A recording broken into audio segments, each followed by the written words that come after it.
Hell no. Oh, I thought you said yes. No. Good afternoon from Portugal. Didn't think we'd meet here. I am with Ali Riley. So for many of you, she was requested after our little podcast for you. And then it just happened that we could meet here and catch up after how many years now since Rosengard? 3? 4? 2, 3. 3. 2020, yeah, 3. Yeah. And like Ali said in her podcast, don't know if you guys heard it, but when we met, since the football world is so small, it was like we knew each other, but we never had met.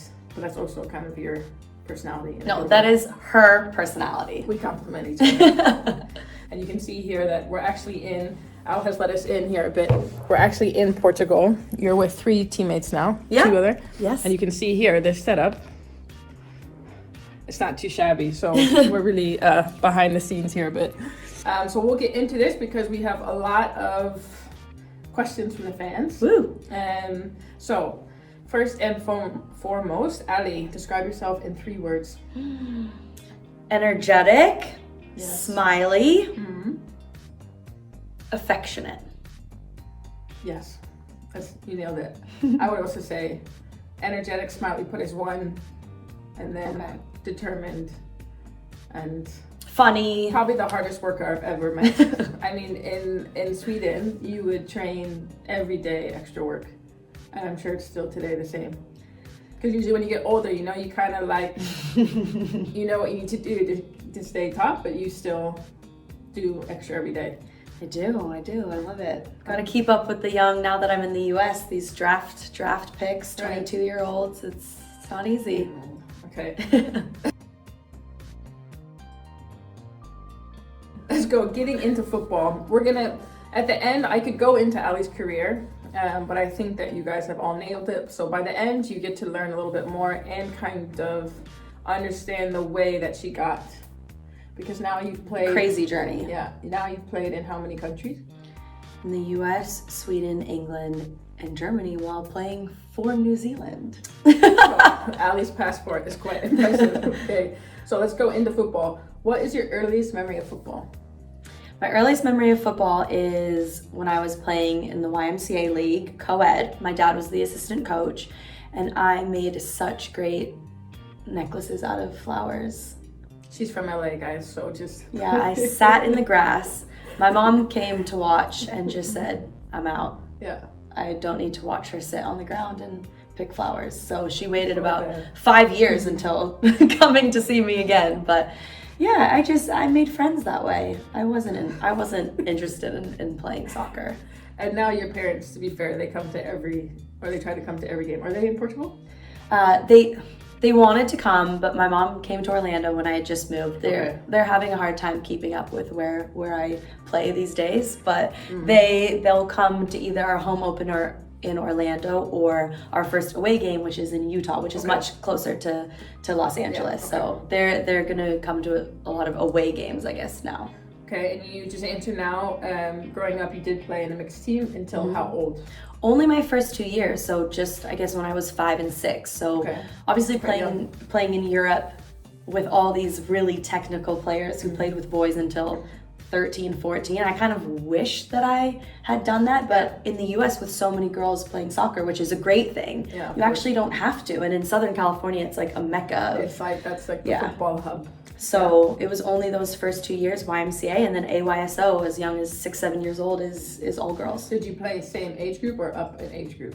I played my age group until I was in high school. So then I started playing a year up. Yeah, 2 years up and then 1 year up. High school for us is 14 to 18, just to go on the record there. Okay, what do you think are the advantages and disadvantages of women playing in mixed teams when growing up? You kind of just hit it now. Yeah, and you steal my questions that I use on Girls with Balls, but so hopefully I'll get a few good ones. Yeah, thank you. I think one thing is obviously the physicality, just the speed of play. I think yeah, that's a conversation for another day. But the biology of girls versus boys, I think it is a faster game. They're more physical, and just the technique. Boys are probably growing up watching soccer a lot more than girls are. Hopefully we're changing these things, but that's where at least 25 years ago when we were growing up, I think in order to be I think I would be a better player today if I had played longer with boys. But I'm not sure if that applies, especially in the US, as much today, because I do think it's changed for the better for girls. Who was your footballing idol, or who were you pretending to be when playing in the streets? This is so funny. So it was Mia Hamm, but as a goalie. So I did like Brianna Scurry. Yeah, did you ever play goalie? But I had this poster that I'd drawn, and it said, Alexandra Riley, Olympic gold medalist, and I was a goalie. I had it was like stick hands with the big like Mickey Mouse, and I just had this kind of fascination with, I really wanted to be a goalie. I was like 2 feet tall. Yeah. I was tiny. I mean, Allie's not that much taller now. Yeah, I'm still short. Yeah. But I really wanted to be a goalie, but I loved Mia Hamm. She was I think most people have much respect and... Yes, our generation. What do you think are the biggest positives about coming to the U.S. college system? And are there things that you would change now looking back? She went to Stanford, so her trophies are, we don't have to go into it, but they were also a powerhouse. Yeah, I mean, Stanford was unbelievable. And some of your teammates that still play now. Right. So I think obviously playing with Kelly O'Hara, Rachel Bueller, having Nicole Barnhart as a coach, Kristen Press, what a phenomenal team. And I think I just kind of found myself, and I think that's such an amazing 4 years of your life when you're gaining independence. I mean, you're around strong women. Obviously, a school like Stanford, the academics, very important, getting a degree, and that balance between academics and athletics and social. I was in a sorority. I went to a few parties in my time, not too many. I think legal age.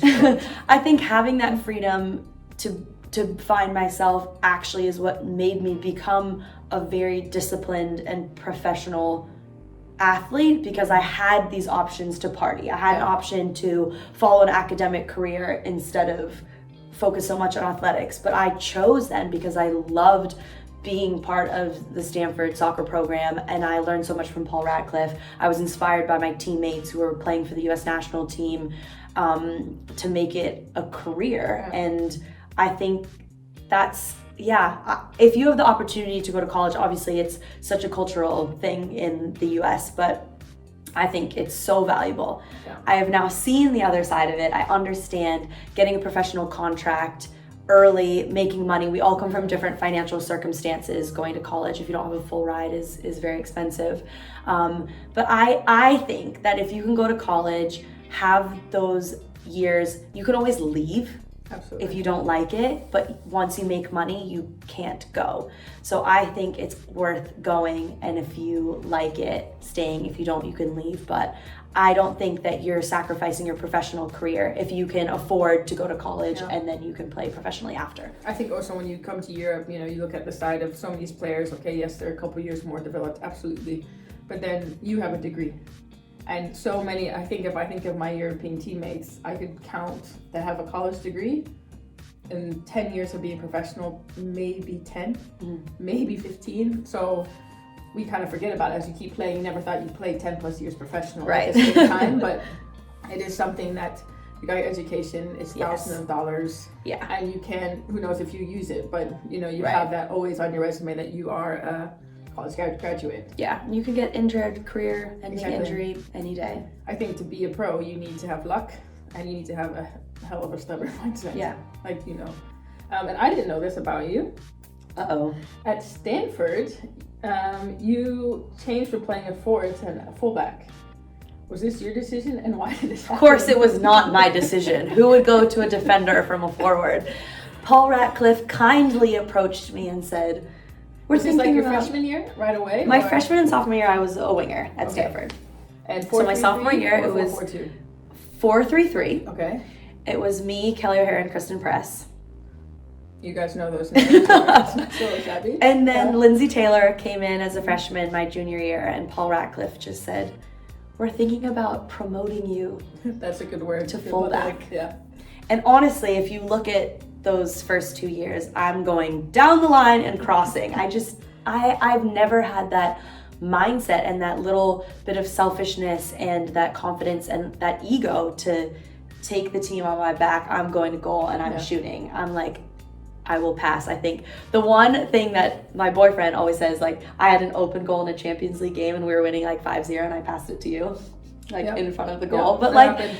I mean, that's just, I think, I don't know if that will ever change for me. And I think that's the kind of person I am, and I think that's benefited me in other ways, but has probably been to a tiny detriment of my footballing style, but it definitely suits more as a fullback. And now wingback with the development of the game and the style that I like to play. You are a bit more offensive no matter what or how you look at it. Yeah. I mean, I got some really good assists at Rosengard, to be fair, from you, so I'm not complaining. I like running, and there aren't that many forwards who are going to be like, yes, I will run up and down, in 13K a game, and I'm like, I'll do it. I just have to bring this up. When you did Bayern, you were at Bayern this year, when you did the fitness test, were you one of the best ones? Or if not the best? I was second best. What was it, lactic, or what was it? Yeah, the VO2 max. To Amanda.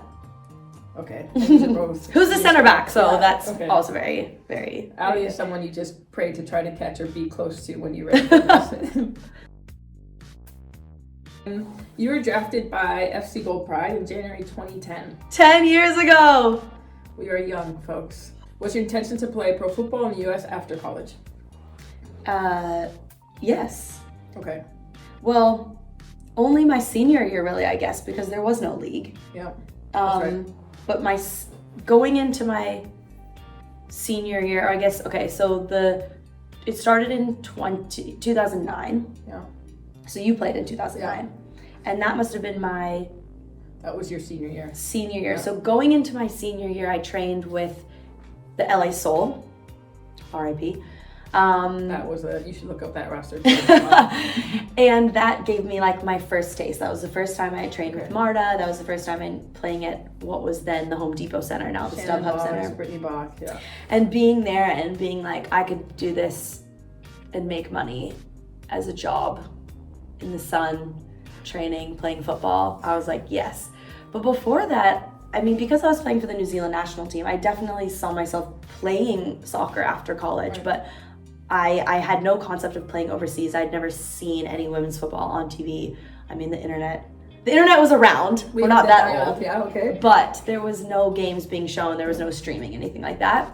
So you had heard a little bit about Champions League. You had heard about in Germany, but I guess I figured I would do something with my psychology degree and keep playing for New Zealand. I'm not really sure, but going into my senior year, playing for Pally Blues, training with LA Soul, I was like, I have to make this happen. Okay. Can you tell about your first draft? What's the process and how much you were involved? Like, did you know you were going? Did you know where you were going? People ask me, what did you get? You got drafted 9th in the first ever. I'm like, I got a hug and a scarf. Yeah, well, I didn't get a hug or a scarf. It was like at 6 a.m. or something. I was in my boyfriend's dorm room and we got up super early, and I didn't know you had to refresh Twitter. So like we started Twitter when it started, and then we're like, oh, only one person's been picked. Refresh it, luckily, right before, I'm not even sure when I got drafted now. I have to check. Somebody else, another comment here. Between 10 and 20, I guess. Yeah. And of course it was funny because having trained with the LA Soul and playing for the Pally Blues, I had kind of been assured that they would pick me. Right. Turns out that they had kind of promised probably like six of us that they would draft us. Happen in women's football. So I was not drafted to LA Soul, which ended up being a blessing in disguise because they folded not long after, and we got their best players. Same player too, right? Or no, was she always part of that? She was at Gold Pride. Well, we got Marta. Yeah. And Kelly O'Hara was drafted to the same team, so we just went crazy and called each other, and Nicole Barnhart was on the team and Rachel Bueller, so we were like the Stanford four who were there together, and it was nice. It was the best day. Yeah, okay. It was the best day ever. But no scarf. Work on that, guys. What was the thing that surprised you the most during your first season as a pro? It surprised me that it wasn't like college in terms of the facilities and the resources. You know, I know there are a lot of horror stories about Sky Blue out there, and things have changed, but you know, they didn't have a locker room. You couldn't shower after games, and you're coming from obviously Stanford, I mean the #1 program in the country right now, but where you're basically getting spoon-fed healthy food, and you know, when you're thirsty, they're giving you a water bottle. Like, everything is at your fingertips. And I think I thought, because I only saw men's professional football, soccer, so I thought, of course, because it should be the same for women, and it's not. If you look now back at all the teams, we're talking about Chelsea, Bayern, Rosengard, like all the teams you play, all the pro teams, do you still think Stanford is some of the best facilities you ever had? Oh, absolutely. Yeah. It's probably the best. Illinois, I still think. From even the equipment gear, you get the grade of the Nike. I mean, it's really, people also don't understand that. It's really, these are $1 million facilities. Yeah, it probably is the best. I mean, and it's improved so much since I've been there, but that's state of the art. Yeah. I mean, they're updating it all the time. Exactly. How did it feel to win the championship in your first season playing pro football? Oh, it was so good. Obviously, losing in the national championship my senior year of college was painful. So to finally, I also lost the senior year in high school in the championship. So this was finally like to win a championship. Yeah, and it was so good.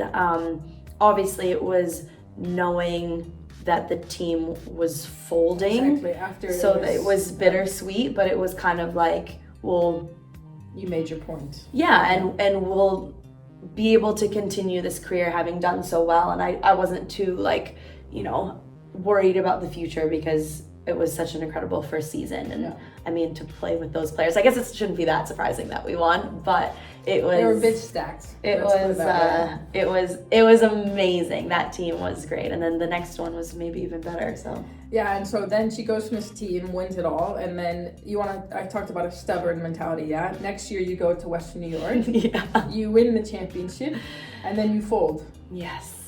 I mean, the whole league folded. I mean, as you as a player, you're like, okay, I've had 2 really good years pro. I've been, 2-time champion, and then it folds. Like, what was your steps after? Did you think immediately going overseas, or what was your process after that, and how did you stay positive, I guess? Yeah, I was in so much shock. I think the fact that we had such an amazing season and that our owners, the Salins, were so supportive of the league and wanted to keep the team, and obviously they did.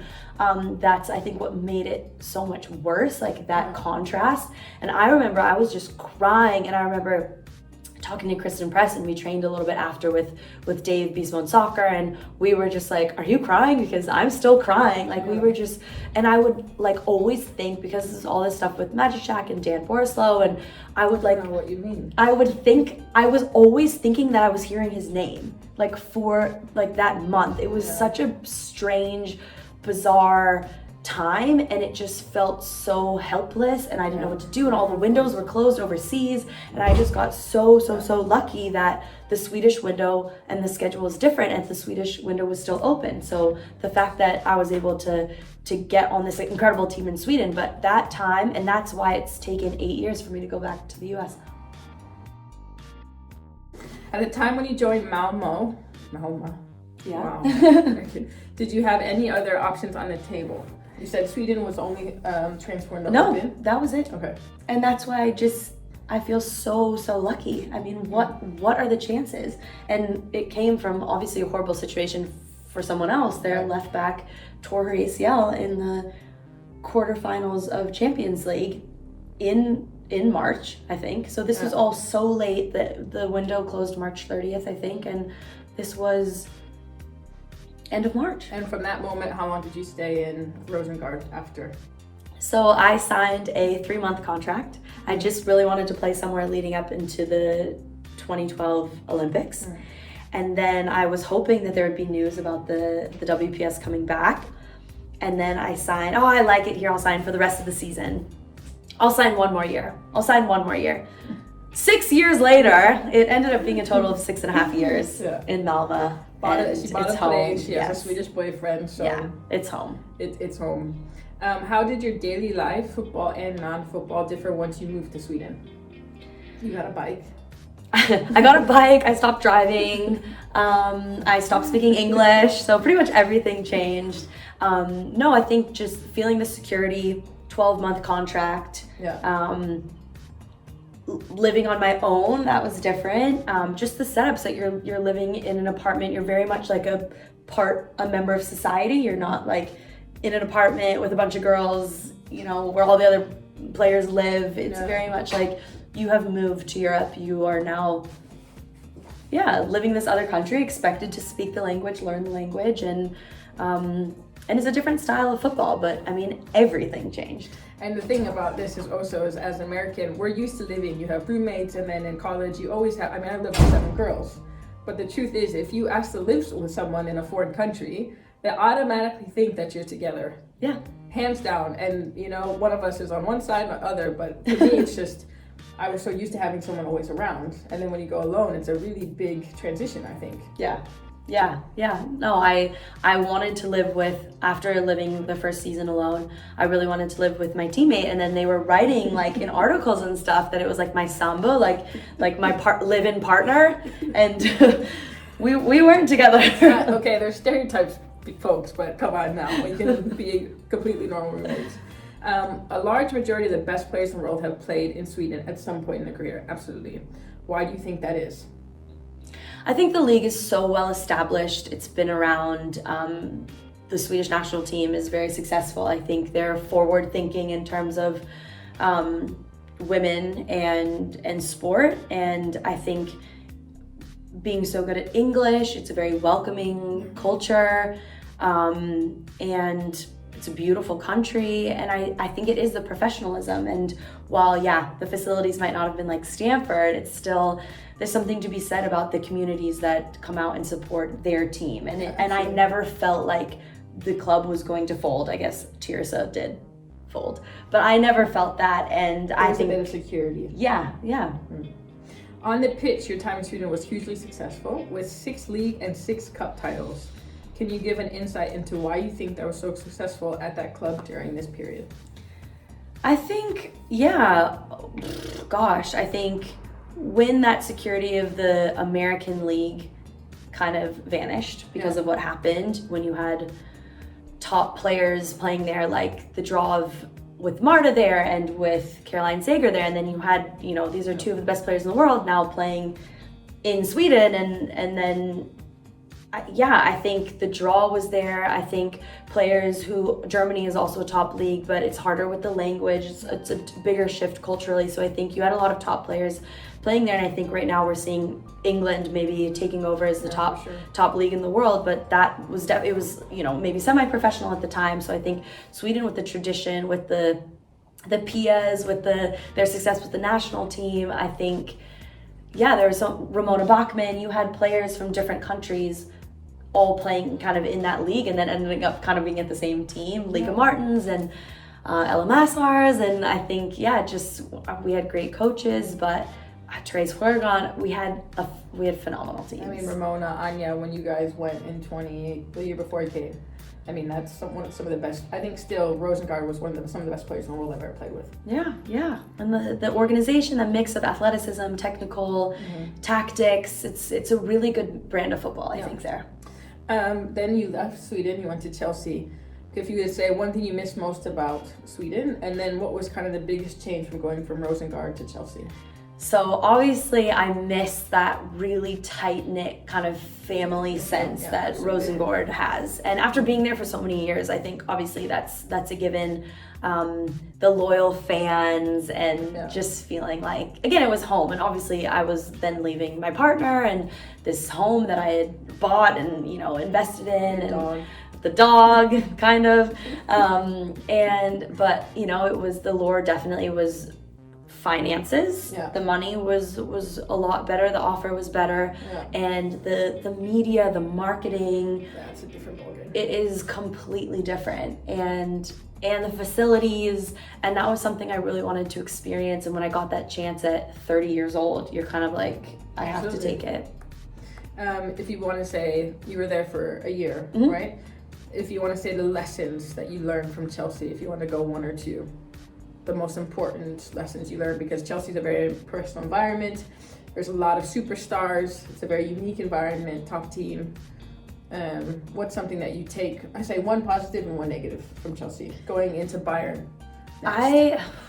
I think it opened my eyes a lot into what investment and what marketing and a good media team. I give so much credit to that media team because I think they're the best in the world. What that can do for a team, and to see kind of, even though we were unsuccessful last season and came third, didn't win a cup, look at them this season. And I think it's like when you have that investment and you have the resources, it could take a little time, or one season you don't do well, but like it's all there. It doesn't crumble, then it's just builds. Exactly. And there's still that belief, there's still that backing, there's still the support from the club. And I think that was really interesting for me to see in terms of my personal branding, opportunities off the pitch, doing media. And I was injured for almost 4 months. So to be able to feel like I was still active in the community, that I was still able to market myself, that I was still part of Chelsea. And living that lifestyle that you want to live. And I think it also gives me a lot of experience moving forward into if I want to give back, when I retire, and to be able to talk to maybe a club like Rosengård that has smaller, fewer resources, but doesn't have to be necessarily money in order to kind of build a brand. And and then I think what was a negative but has helped me in a good way was obviously not playing, and then coming back and still not playing when I was healthy and being a sub, and going through that and not being a given starter and to sit on that bench, to sit in the stands. I think it gives you a very healthy perspective. It's painful, but I think, again, if you want to captain a team and you want to be a good teammate and a good leader, I think it's actually a really healthy process. I would have been happier to avoid it, but I think it's helped me grow as a person, and I think I can much better put myself in my teammates' shoes and communicate with them in a better way now that I know how it feels to not play. Yeah, well put. And then why Bayern? Again, I just had this opportunity to go to, and even though I had a tough time at Chelsea in terms of the playing time and the injury, I think it made me hungry to learn and to go get those experiences kind of behind the scenes. And I had heard so much about the German league and about Bayern Munich. I mean, what a club, what a brand. That could be a whole different segment there. Yeah. So I think to have that experience or that opportunity to go to another huge club, make a good salary, it was kind of wild card in terms of playing time, but again, I just felt like if I had that, I couldn't say no. It was the same reason why I played for New Zealand. I mean, people ask was I gonna wait for 4 or 5 years to see if I ever made the US? No, when you get an opportunity like that, you say yes. And I think so to make that transfer was really cool, and it was very another amazing experience being in Germany and attempting to learn the language for 6 months. I mean, doing the language, another question is you go from Swedish where you're fluent, you forget kind of what it's like, the process of learning English in Chelsea, then going to Bayern. Do you think that affected your time there, or was it something you just know, okay, this is what it's like coming to a foreign country, you gotta accept it, let's go? No, it was really, really challenging, and I think it reminded me of when I first moved to Sweden, when the coaching and the meetings, that everything is in another language, and your head gets tired, folks. And you feel helpless. And in Germany, there aren't a lot of players who want to speak English, so you feel kind of like a burden when you kind of sit down in a meeting and people are like, "You sit next to her." No, you sit next to her. Like, do I smell? It's like. And I hate being reliant on other people, and that's why when I was in Sweden and learned the language, I'm like, I will translate for you. Do not feel bad, but we don't have someone doing that for you. You're like, oh my God, I'm such a nuisance. And just to be on the field and trying to learn a different style and trying to adapt when it's like, someone is saying something to you and a coach is basically yelling at you like this in another language, and I want to know what you're saying. I don't know if you're telling me to step right or to step left or to run or to stay. And it's just, I felt stupid. And German, they're really focused on tactics. I don't think I've ever had so many tactical meetings in a good way. It's just you have to understand it, and they have no shame asking me like, so what do you think about that, Ella? Huh? And if you say the wrong thing, it's a strike against. I mean, it's just oh my gosh, yeah. So that is really tough. But it was nothing that made me want to leave. Yeah. It was that's not. And I actually found it like a fun challenge to try to learn German, and it was pretty funny, hilarious experience with Emily Gilnick, with our tutor. But I saw it as a challenge that I was prepared to take on. Yeah. And I guess this is probably leading into the next bit. I didn't leave because it was something that I wanted to give up on, or I didn't think was a good experience. It was challenging, and I mean, there are a lot of other things I could say at another time, but I again got an incredible opportunity that I couldn't turn down, and right. That was why I left and did another transfer back to the US. Do you have a national team highlight? Obviously, the captaincy. Yeah. It's hard when you've been playing for a long time. I think making the quarterfinal of the 2012 Olympics. I mean, just to get out of group, you know, of course. We'd never done it before. No one had ever done it before. But I guess that's such a long time ago now. So I'm like waiting for that a big okay. Something that's going to change the landscape of women's soccer in New Zealand. But gosh, I mean, getting an equal CBA was a really big step for us.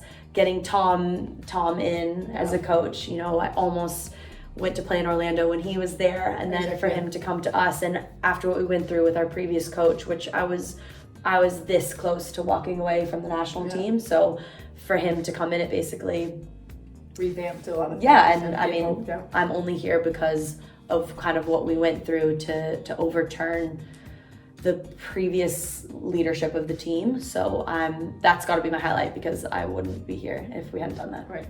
What does International Day duty, like the day here, differ from being domestic? Like, what's a day here like, or what would you say? It's hard to go like 8 to 5, but like, what's you have more meetings here compared to Orlando, or? You have a lot more meetings, and I guess because we live together, so you're with your teammates, which is probably good. These tours are only 10 days now.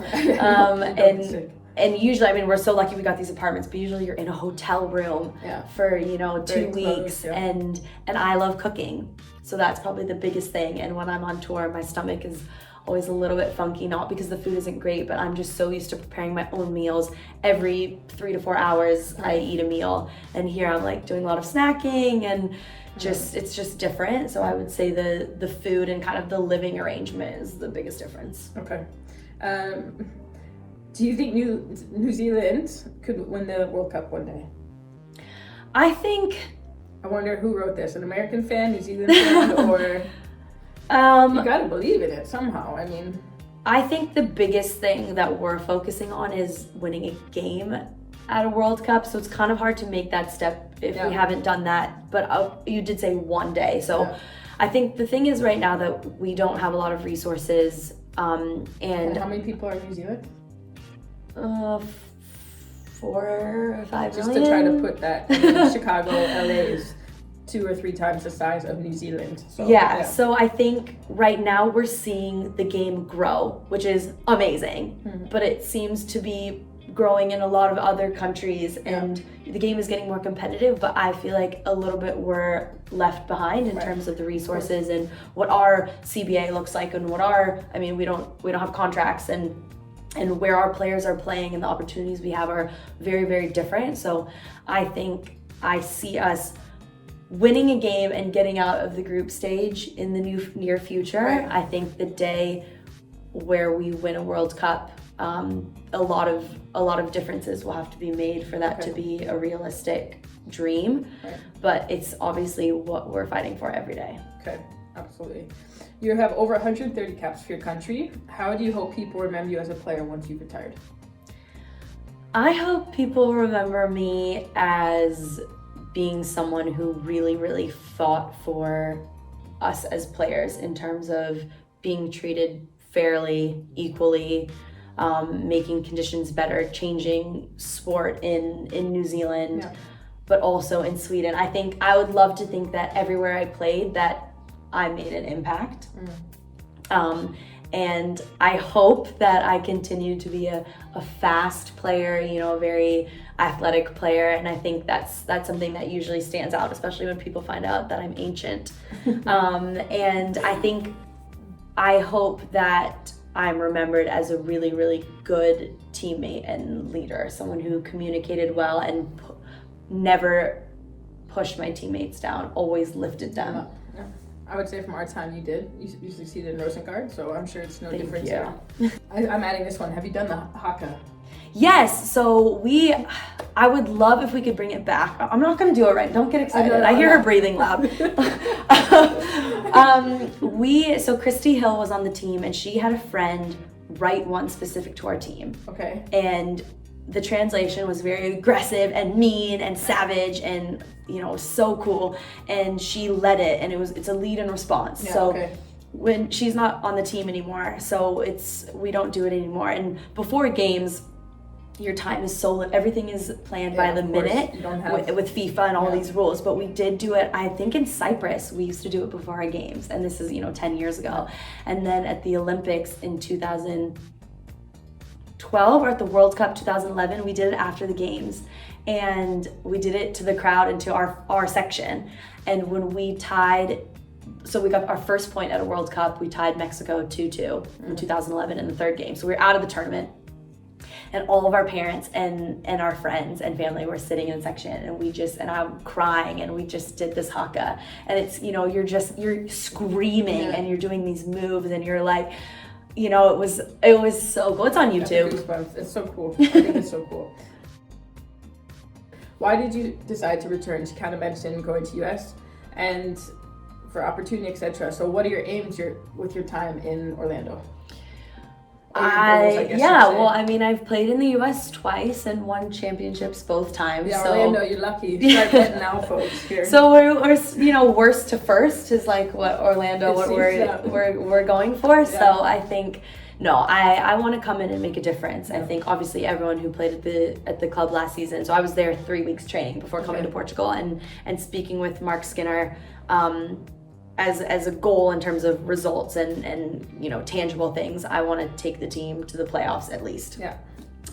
With your team, that should be a very and not let in a lot of goals. Yes. The team was kind of hemorrhaging goals, but I am so excited to work with Mark. I think the style he wants to play, what he wants to do in terms of shifting the style of soccer in the US, it's a lofty and ambitious goal, but I am so here for it. Right. And to play with Ashlyn, Marta, Alex, that was all very, very appealing and something that I'm excited about.